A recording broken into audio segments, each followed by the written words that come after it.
ప్రతిసారి ముందే చెప్పేసుకుంటారు నేను ప్రపోజ్ చేశానని. సో ఇది ఆడియన్స్ మన కమాక్ స్టూడియోలో బద్దలైన నిజం. ఇలాంటి కథలు మీ నాన్న లైఫ్లో చాలా ఉన్నాయి అమ్మో. పొద్దున్న 6 గంటలకి మాకు డిబిఎంఎస్ ట్యూషన్ ఒకటి అయ్యేది. వచ్చేవారా మురినగర్ నుంచి. హలో డిబిఎంఎస్ కింగ్ ఇక్కడ. మీకు ఆ మేడం చెప్పిన అర్థం అవ్వకపోతే వచ్చావు అసలు అది రీజన్ చెప్పు. మా పక్కింటి అమ్మాయి అంటే చాలా ఇష్టం, అందుకు ఆ అమ్మాయి కూడా ఈ ట్యూషన్లోనే ఉండేది. హలో ఆ అమ్మాయికి నేనంటే ఇష్టం, నువ్వు కరెక్ట్గా చెప్పు. హలో నాకెందుకు తెలీదు, దానికి నువ్వు అంటే చాలా ఇష్టం. వాళ్ళ లవ్ లెటర్ కూడా ఇచ్చింది. అవునా? లెటర్ అయితే ఇంతవరకు ఉంచుతారా ఏంటి? అప్పుడే చింపేసి పడేసా. నువ్వు రాసినాడు ఒక కోడికి వెళ్ళినట్టు రాసేసి ఇచ్చావు నీ రిప్లై.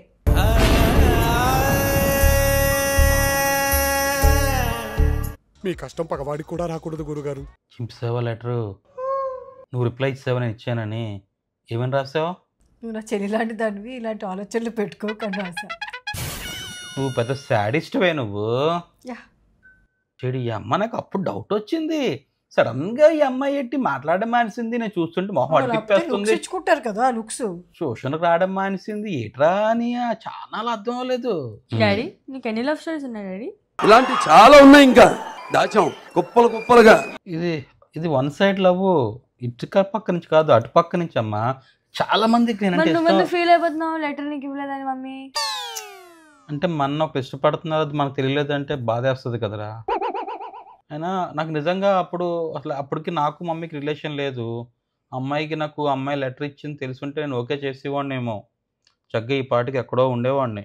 ఎక్కడోనే మార్స్, జూపిటర్, లేకపోతే ఏంటది ప్లూటో, ఇన్ఎగ్జిస్టెంట్, అక్కడ ఉండేవాడు. కరెక్ట్. ఏమో ఏ అమ్మాయి నాసాలా పనిచేసింది అనుకో, అమ్మాయితో పాటు వెళ్ళిపోవాడినేమో. నిన్నెవడు రాకెట్ ఎక్కించడు. ఏ 70 కేజీలు ఉండాలి వెయిట్. ఉన్నాను కదా. 70కి తక్కువ ఉండాలి, 70కి ఎక్కువ కాదు. ఏమో అమ్మాయి నేను పెళ్లి చేసుకుంటే నేను కూడా మహేష్ బాబు లాగా బాగా మెయింటైన్ చేసేవాడినేమో, ఎవరికి తెలుసు. నవ్వు ఆపుకుంటున్నావు కదరా. నేను చేసుకుని ఇలాగైపోయాను. అయ్యో అయ్యో, నేను కూడా ఐశ్వర్య సుష్మితా సేన్లో ఉండేదాన్ని. నేను చేసుకోవాలి కావలే. ఈ ఐశ్వర్య దంపుడు బియ్యమా? ఐశ్వర్య రాయ్ అన్నాను, ఐశ్వర్య దంపడి బియ్యం కాదు. మోసపోయాను. ఇంతలా మోసపోతున్నాను ఎప్పుడు అనుకోలేదు జీవితంలో. ఎందుకంత ఫీల్ అవుతున్నావు? పిచ్చిది. ఫోన్ చేయవలసింది కదా నాకు. అప్పుడు ఫోన్ లేవు కదా. ఇప్పుడు ఎక్కడ అమెరికాలో ఉంటుందా? వెళ్ళిపోతావా? డాడీ అమ్మాయి పేరేంటి? రాధిక. బీజెటీలు రాధిక ఏం కాదు కదా. అలాగే ఉంటుంది. నీకు అలాంటి అమ్మాయి సెట్ అవుతుంది. ఇంతకింత అనుభవిస్తావు. నేనా? ఒక స్వచ్ఛమైన ప్రేమికులు విడదీస్తావు. ఆ ప్రియమైన నీకులో పాపం స్నేహలాగా నా కోసం అలా చూసేదేమో. నువ్వెంచి మధ్యలో విలన్లాగా ఉన్నావు. పాపం అమ్మాయికి ఇప్పటికి నిజం తెలియదేమో. నేను చెప్పేస్తాను. తెలియాలి, నిజం తెలియాలి కదా. ఎక్కడుందో తెలియదు, ఏం చెప్తావు? ఫోన్ నంబర్ లేదు, ఏం లేదు. అమ్మాయి హాయిగా పెళ్లి చేసుకుని 2 పిల్లలతో ఉంది. దాని కాపురం కూడా చెడగొడతావు ఏంటి? కాపురం ఏం చెడగొట్టిన పాపం నిజం తెలియాలి కదా. నాకు తెలియదని. ఇప్పుడు నిజం తెలుసుకుని ఏం చేస్తుంది? నిజం అనేది ఎప్పటికైనా తెలియాలి. నిజం నిప్పు లాంటిది. హలో, నిజం నిప్పు లాంటిదే. కంటిన్యూ చేయాలో వద్దా ఛాలెంజ్ చెప్పు నాకు. నువ్వు కంటిన్యూ చేయగా నన్ను బుక్ చేసికే. అవన్నీ వద్దు Sharath. Yes or no, challenge is on or not చెప్పు నాకు. ఎస్, చూద్దాం నీకు ఎలాగిస్తాను చూడు. నేను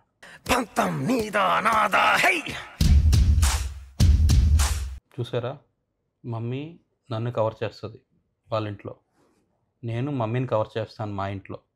అలాగే నువ్వు తమ్ముడు కూడా చక్కగా నీట్గా ఒకరినొకరు కవర్ చేసుకొని బుద్ధిగా మొదలు పెట్టారమ్మా మరి సూక్తులు చెప్పడం. ఆపవా? ఏంటో ఎలా చెప్తావు? మరి చెప్పాలి కదరా, క్రికెట్ ఇంట్రెస్ట్ లేదని. అమ్మాయి డాడీ ఫీల్ అవుతారు కదా. అమ్మాయి కరెక్టే చేసి డాడీ అర్థం చేసుకుంటారు నాన్న. చెప్పేసి త్వరగా. సరే, నువ్వు డిలే చేయకురా. Daddy has big plans for you కదా. ఏకంగా హైదరాబాద్ రీలొకేట్ అవుదాం అనుకుంటున్నారు నీకోసం అని చెప్పి, నీ క్రికెట్ కోసం అని చెప్పి. శరత్, నువ్వు శరత్ అంటే నాకు టెన్షన్ వచ్చేస్తుంది. టెన్షన్ వచ్చే వార్త ఇది. యష్కి ఇంకా క్రికెట్ అంటే ఇంట్రెస్ట్ లేదు. అది నిజమేనా? మరి నేను అడిగితే నాకు ఇంట్రెస్ట్. నీ ముందు భయపడిపోయాడు అంటే మరి రియాక్ట్ అవుతావు తెలియక భయపడ్డాడు. He wants to go back to school. ఆడే కదా వెళ్తా అన్నాడు. నేను బలవంతం పెట్టానా? నేను ఎలాగో ఆడలేకపోయాను. అట్లీస్ట్ ఆడికి ఇంట్రెస్ట్ ఉంది. As a parent I have to encourage him అని చెప్పి నేను ఎంకరేజ్ చేశాను. ఏం చేద్దామని మరి? I don't want to force him same time. Anyway నేను కూడా హ్యాపీ అవుతాను తిరిగి స్కూల్కి వెళ్ళిపోవడం. అంటే ఇప్పుడు ఎందుకు పంపించావు క్రికెట్కి? క్రికెట్ ఇంట్రెస్ట్ ఉంది, ఒకవేళ కెరియర్ అవుతుంది అంటే పర్లేదు. కానీ నిషా, మనం స్కూల్ మానేసి క్రికెట్ పంపించాం అనేది we did a very very very big risk. ఎందుకు చేసాం? వాడి కోసమే కదా. రేపు పొద్దున్న రిగ్రెట్ అవ్వకూడదు, ఆడు బాధపడకూడదు, మనం బాధపడకూడదు. సరే 2 years ఛాన్స్ ఇద్దాం అనుకున్నాం. వాళ్ళకి క్రికెట్కి వెళ్ళాడు, ఇప్పుడు ఇంట్రెస్ట్ లేదు అని చెప్పామంటే మాత్రం స్కూల్ దరిదాపులు రానివ్వరండి. ఈ సేమ్ స్కూల్ వద్దులే, ఇంకో స్కూల్ మార్చేస్తే గొడవ ఉండదు కదా. ఏ స్కూల్కి మార్చేస్తావు? కొత్తగా ఇంటర్నేషనల్ స్కూల్ ఒకటి పెట్టారు, నా ఫ్రెండ్స్ పిల్లలందరూ అక్కడే చదువుతున్నారు. ఇది చెప్పుకోవడానికి కూడా బాగుంటుంది కదా. చెప్పుకోవడానికి బాగుంటుందని చెప్పి స్కూల్లో జాయిన్ చేయక నిషా. ఏం మాట్లాడుతున్నావు నువ్వు అందరిలో మాట్లాడతావేంటి? అందరిలో మనం ఉన్నాం కదా నిషా. మనం ఎప్పుడూ అనుకున్నాం వీళ్ళు చదివే స్కూల్లో ప్లే గ్రౌండ్ ఉండాలి, స్కూల్ లాగా ఉండాలి, 4 గోడలు ఒక బిల్డింగ్లో స్కూల్ ఉండకూడదు, అన్ని కల్చరల్ యాక్టివిటీస్ ఉండాలి, అకాడమిక్స్తో పాటు తక్కినవి కూడా ఉండాలి. అవన్నీ అనుకున్నామా లేదా? అందుకే స్కూల్లో పెట్టాం. మరి ఇప్పుడు ఎందుకైతే మళ్ళీ ఇంటర్నేషనల్ స్కూల్ అంటున్నావు? నీ ఫ్రెండ్స్ అందరూ జాయిన్ చేస్తారని. ప్లీజ్ పిల్లల్ని ఇన్వాల్వ్ చేయకండి, మీ స్టేటస్ చూపించుకోవడం కోసం. వాళ్ళకి ఏది మంచిదో చేయండి. స్కూల్ అంటే ఒక్క చదువులే కాదు, చదువుతో పాటు చాలా నేర్పించాలి. ఇప్పుడు ఉన్న స్కూల్లో నేను నేర్పించట్లేదు, రుద్దేస్తున్నారు పట్టుకొని. 8th 9th నుంచి IIT మొదలు పెట్టేస్తున్నారు. ఇటు చదువు ఒకటేనా, ఇంకేటి లేదా లోకల్లో? పొద్దున్న 8 గంటలకు వెళ్ళిపోయి సాయంత్రం 5 గంటల వరకు నాకు స్కూల్ వద్దు. నేను ఎలా పెరిగాను నా పిల్లలు అలాగే పెంచుతాను. నేను బాగానే ఉన్నాను, వాళ్ళు కూడా బాగుంటారు. అలా కాదు శరత్, ఎవరైనా కొత్తగా కలుస్తుంటే పిల్లల గురించి టాపిక్ వస్తే ఇంటర్నేషనల్ స్కూల్లోనే చదువుతున్నారు కదా అని అడుగుతున్నారు. అంటే అది taking it for granted, international స్కూల్లో పెట్టేశామని. కాదని చెప్పు. మా దగ్గర అంత డబ్బులు లేవండి, మేము అఫోర్డ్ చేసుకోలేమండి, మేము ఇలాగే చదివించుకోగలమని చెప్పు. మన పిల్లలు మన ఇష్టం నిషా. రేపు అవ్వదు, రేపు పాడ్కాస్ట్కి వెళ్ళాలి. ఓకే, ఎల్లుండి స్కూల్కి వెళ్దాం, స్కూల్కి వెళ్ళి మాట్లాడదాం. పాడ్కాస్ట్ దేని గురించి? ఊరికే మన యూట్యూబ్ జర్నీ, మన ఇంట్లో ఎలాగుంటున్నాం వాటి మీద they want to ask few questions. మళ్ళీ క్వశ్చన్స్ ముందే ఇచ్చారా? క్వశ్చన్స్ ఎందుకు నిషా ముందు ఇస్తారు? అడుగుతున్నాను అంటే కొంచెం ప్రిపేర్డ్గా వెళ్దామని. నువ్వు ప్రిపేర్గా అనలక్కర్లేదు, వాళ్ళు మన జీవితంలో అడుగుతారు, ఆన్సర్ చెప్తే చాలు. 1 week తర్వాత పెట్టుకోమని చెప్పు పాడ్కాస్ట్. నిషా నేను వాళ్ళకి చెప్పలేను. నువ్వే నా మాట వినట్లేదు, ఇంకా వాళ్ళే నా మాట వింటారే. పిల్లల్ని కన్విన్స్ అయితే ప్రపంచం కన్విన్స్ అయిపోయినట్టే. కన్విన్స్ చేయలేకపోతున్నారు కదా. మిమ్మల్ని ఎవడో చేయలేడమ్మా, అది దేవుడి దగ్గర వచ్చి మిమ్మల్ని కన్విన్స్ చేయలేడు.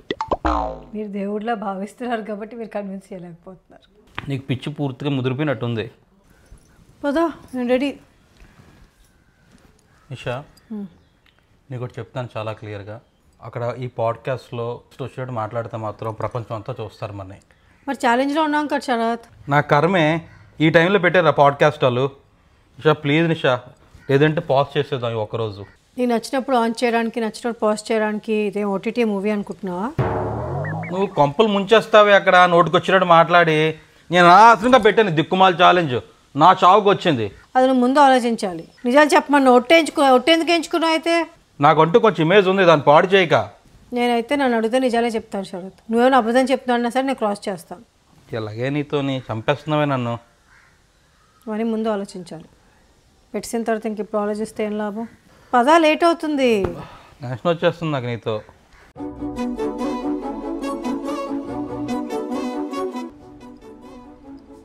హలో శరత్, బాగుంది.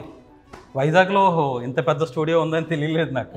6 months బ్యాక్ నేను ఫ్రెండ్ స్టార్ట్ చేశాడు, చాలా ఫస్ట్ క్లాస్ వర్క్ అది ఇస్తున్నాడు. వెరీ గుడ్, నైస్ అండి, నైస్ స్టూడియో. ఆల్ రెడీయా? యా, ఆల్ సెట్ అండి. యా. హలో ఆడియన్స్, ఈరోజు మన గెస్ట్ ఎవరు గెస్ట్ చేస్తారా? మన యూట్యూబ్ సంచలనం 111 శరత్ గారు, నిషా గారు. హలో అండి, వెల్కమ్ టు ద షో. ఎలా ఉన్నారండి? How are you doing? Yeah, అసలు మీ యూట్యూబ్ జర్నీ ఎలా స్టార్ట్ అయిందండి? సో ఇది యాక్చువల్గా నా చిన్నప్పటి నుంచి నా డ్రీమ్. ఒక యూట్యూబ్ ఛానల్ పెట్టాలి, మనం అంటే ఏదో అందరికి ప్రూవ్ చేసుకోవాలి, మన టాలెంట్ చూపించాలి. సో కొంచెం లైఫ్లో సెటిల్ అయిన తర్వాత స్టార్ట్ చేద్దామని చెప్పేసి ఇప్పుడు నుంచో స్క్రిప్ట్స్ ఇవన్నీ ప్లాన్ చేసుకొని ఆఖరికి ఇప్పుడు ఈ 2025లో మనకి ఆపర్చునిటీ వచ్చింది. సో దీని వెనకాల ఇంచుమించు 10 ఏళ్ళ పాటు చాలా దీర్ఘమైన ఆలోచన, విశ్లేషణ అన్నీ ఉన్నాయి. అంటే మీరు 10 years బ్యాక్ యూట్యూబ్లోకి వద్దు అని ఫిక్స్ అయిపోయాను. మన అంటే ఒకటి రౌండ్ చేసామంటే అది కొట్టాలి.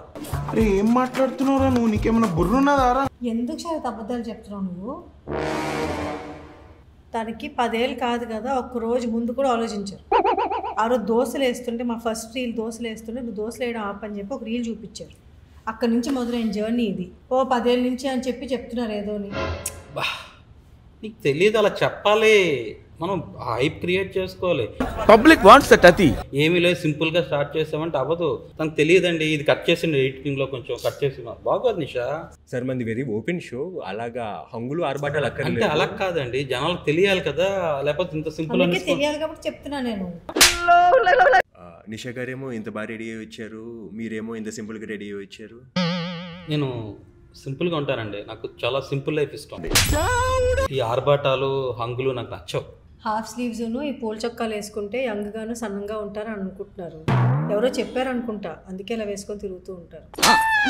శరత్ గారు, మీకు అసలు ఈ స్క్రిప్ట్ ఐడియాస్ ఎక్కడి నుంచి వస్తున్నాయండి బాబు? ఒక్కొక్క వీడియో చూస్తుంటే మా అందరికి మతిపోతుంది, ఆడియన్స్ కూడా ఇలాగే ఫీల్ అవుతున్నారు. అసలు బాగా ఎక్సైట్మెంట్ ఫీల్ అవుతుంది. కొంతమందికి బై బర్త్ కొన్ని వచ్చేస్తాయండి, అలాగే మనకి ఆ దేవుడు ఆ వరం ఇచ్చాడు. చా ఇంట్లో జరిగిన వాటికి కొంచెం మసాలా యాడ్ చేసి తీసేస్తారండి స్క్రిప్ట్లు. ఇప్పుడు గుర్తుందా మీకు, ఒక షర్ట్ కదా అని చెప్పి ఒక వీడియో తీశారు, అది అచ్చో ఇంట్లో జరిగిందేనండి. ఒక షర్ట్కి రంగు అంటికిపోతే నేను షర్ట్ కొన్నాను, దానికి మసాలా యాడ్ చేసేసి తీసేసాను. అందులో తప్పే ఉంది, అది ఆర్ట్. అది కూడా ఒక రకమైన క్రియేటివిటీ కదా, కళ్ళకి కట్టినట్టు చూపించాలి. ఇవన్నీ ఇంట్లో ఏం టాలెంట్. జరిగితే భయం వేస్తుంది, మా వీడియో కింద ఏమి వచ్చేస్తాయా అని. అంటే నేను చేయకండి, శుభ్రంగా ఉండండి ఇంట్లో. అది అవదమ్మా. నిషా గారు, మీరు ఒక ఇంటర్వ్యూలో చెప్పారు మీరే శరత్ గారిని ప్రపోజ్ చేశాను అని చెప్పి. March 22nd was when she proposed me. Oh, she proposed. అది నమ్మశక్యంగా లేదు, అది నిజమేనా? నమ్మదురా, అడుగు తిరు. నమ్మశక్యంగా లేదు కదండి, నమ్మకండి, అది నిజం కాదు. మరి ఆ ఇంటర్వ్యూలో అలా ఎందుకు చెప్పారండి? శరత్ గారికి తెలివితేటలు చాలా ఎక్కువ అండి. ప్రతిసారి ముందే చెప్పేసుకుంటారు నేను ప్రపోజ్ చేశానని. నేను క్రాస్ చేయలేను కదా, అందుకే ఒప్పేసుకుంటూ ఉంటాను నేనే ప్రపోజ్ చేశానని. అందరి ముందు పరుగు పోయిందిగా, ఇంకెలా తలెత్తుకుంటాం. సో ఇది ఆడియన్స్, మన కమాక్ స్టూడియోలో బద్దలైన నిజం. నిషా గారు శరత్ గారిని ప్రపోజ్ చేయలేదు, శరత్ గారు అలా చెప్పుకుంటున్నారు అంతే. ఓకే శరత్ గారు, మీకు నెక్స్ట్ క్వశ్చన్. అసలు మీకు ఇన్ని ఐడియాస్ ఎలా వస్తుంటే ఎవ్రీ వీక్ ఎవ్రీ వీడియోలో కొత్త కంటెంట్తోనే వస్తూ ఉంటారు? సో నేను పొద్దున్న లెగ్గానే ఫుల్ డీప్ మెడిటేషన్ చేస్తానండి. ఇప్పటి వరకు అది పుస్తకాల్లోనే ఉంది, ఎవరు ఆచరించలేదు.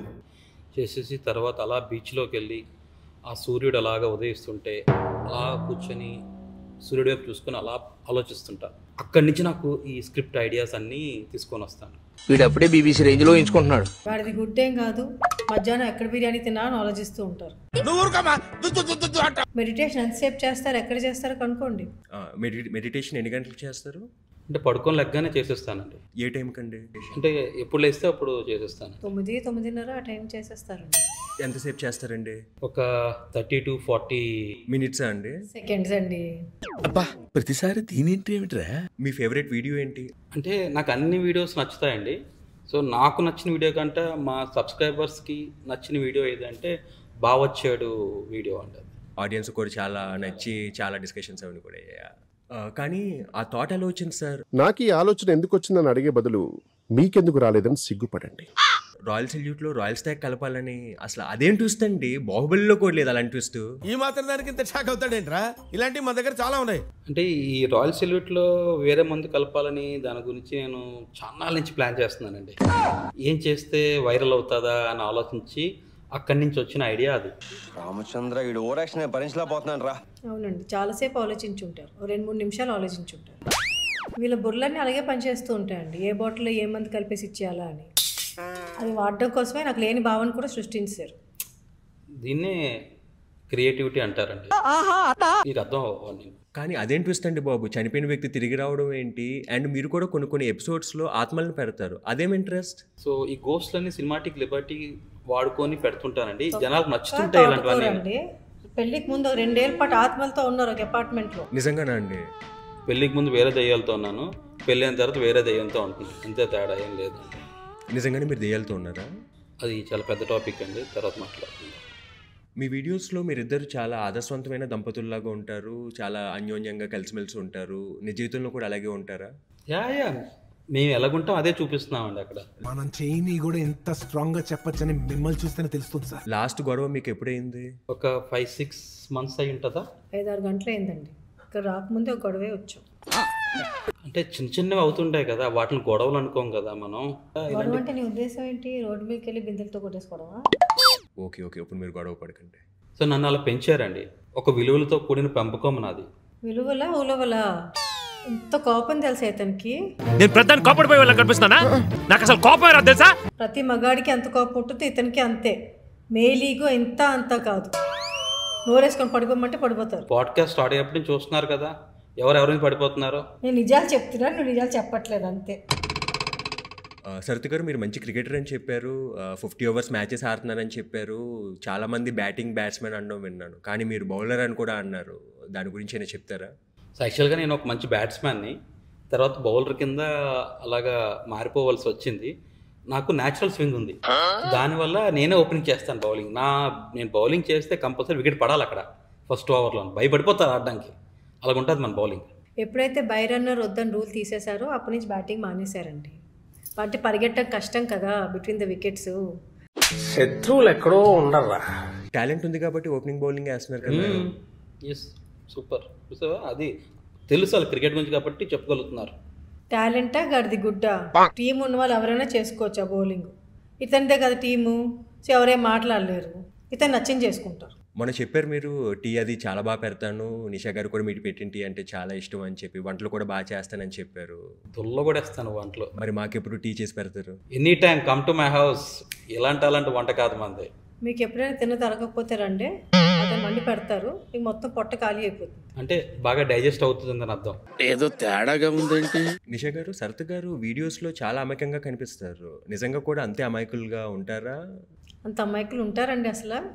అంటే ఆయన చూస్తే అలాగే అనిపిస్తుంది. అతన్ని అమాయకులు అనుకున్న వాళ్ళు నిజంగా అమాయకులేనండి. దెబ్బ మీద దెబ్బ. సరిత గారు ఒక పక్క ఆఫీస్ని, ఒక పక్క పిల్లల్ని, ఒక పక్క కంటెంట్ని, ఇవన్నీ మేనేజ్ చేస్తున్నారు కదా. ఇప్పుడు రేపు పొద్దున మీ అబ్బాయి మీ హస్బెండ్లో ఉండాలనుకుంటున్నారా, లేదా మీ ఫాదర్లో ఉండాలనుకుంటున్నారా? డెఫినెట్గా మా హస్బెండ్ లాగేనండి, మా ఫాదర్లా ఉండొద్దు అసలు. ఎందుకంటే అలా అన్నారు? అంటే మా ఫాదర్ పాప చాలా కష్టపడ్డారండి.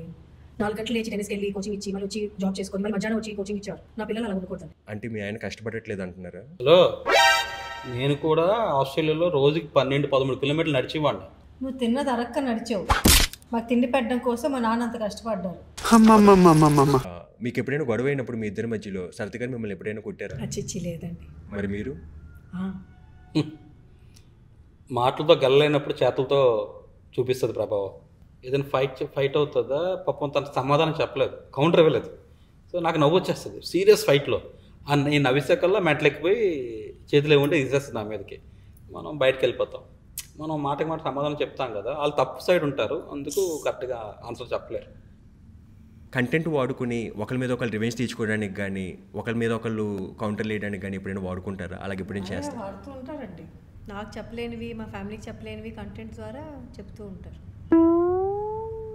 నేనేం తక్కువ కాదండి.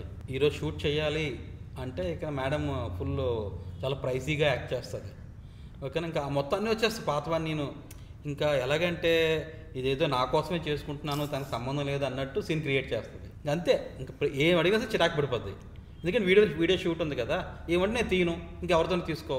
చాలా థ్యాంక్ యూ సరిత గారు, నిషా గారు, మా కెమాక్ స్టూడియోకి వచ్చి మీ విలువైన సమయాన్ని, సమాచారాన్ని అందించినందుకు. కానీ ఇటువంటి పాడ్కాస్ట్ని నేను ఎప్పుడూ చూడలేదు.